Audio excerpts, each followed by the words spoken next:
ما تيجي يا ست الكل أقولك على سر يخلي الطماطم حمرا زي بتاعة المصانع بالظبط، وكمان هنعلي القيمة الغذائية بتاعتها وازاي نقدر نحفظها في التلاجة لمدة سنة. أول حاجة يلا نسمي الله ونشوف هنعمل ايه. طبعا الطماطم اليومين دول الطماطم البلدي كده حمرا وجميلة، بتبقى حلوة دي في التخزين. هنبدأ بقى نشيل الحتة الخضرا اللي تحت ديت مكان العقب، وأي حتة كده ايه مش مرغوب فيها بايظة فيها أي حاجة نتخلص منها وننضفها كويس.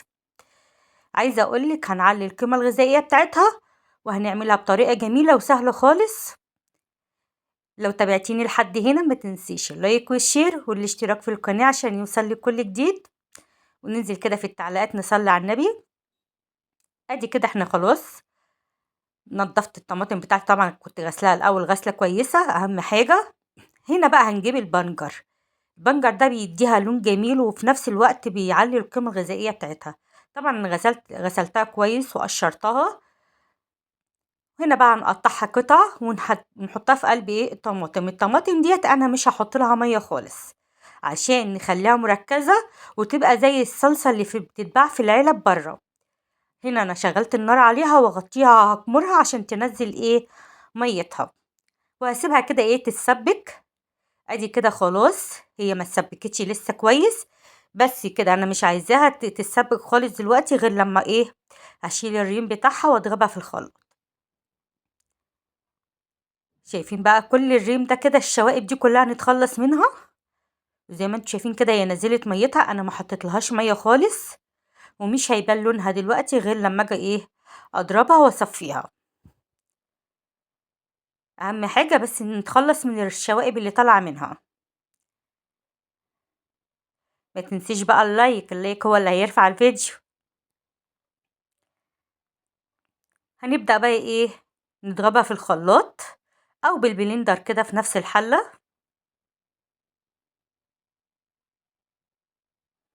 عايزه اقولك الطريقه دي هتخليكي تحتفظي بيها لمده سنه في التلاجة. بصوا انا كده خلاص ضربتها اهو، هبدأ بقى اصفيها واتخلص بقى من القشر والبذور اللي فيها التفل بمعنى اصح. ادي كده خلاص صفيتها اهو بالمصفى، وكده بقى الطماطم بيور معايا. هكمل بقى التسبيك بتاعها، انا عايزه كل الماء اللي فيها تتبخر. انا مشغله النار عليها. هنا بقى ايه طريقه الحفظ بتاعتها، هحط 3 معالق سكر وده ضروري، هو ده الماده الحافظه بتاعتها، وفي نفس الوقت عشان الحموضه. هسيبها بقى كده تتسبك شويه، بمعنى أصح تقصر شوية ايه على النار كده. شايفين لونها كمان جميل ازاي، ولسه كمان لما النار تتفع عليها بجد اللون تحفة. يعني انتوا خدتوا بالكم لونها كان في الاول ازاي، وبعد ما ضربنا البنجر فيها شوفوا بقى اللون عمل ازاي. شايفين بسم الله ما شاء الله لونها تحفة. تقدري بقى تحفظيها بقى في اكياس في بطرمانات زي ما انت عايزة على قد الطبخة كده، وشيلي في الكيس.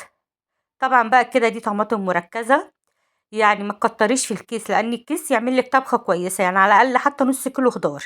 الكميه اللي انا عاملاها دي تعملي نص كيلو خضار لان هي كميه طماطم مركزه. شايفين من غير بذر وقشر تحفه بجد. انا بقى بالنسبه لي هشيلها في اكياس واحطها في الفريزر. حابه تحطيها في بطرمانات وتشيلها في التلاجة مفيش اي مشكله.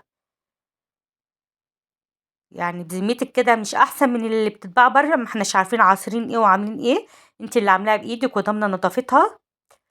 يلا اتمنى تكون الوصفه عجبتكم، واستنوني في وصفة جديدة من وصفات لومة، واشوف وشكوا على ألف خير.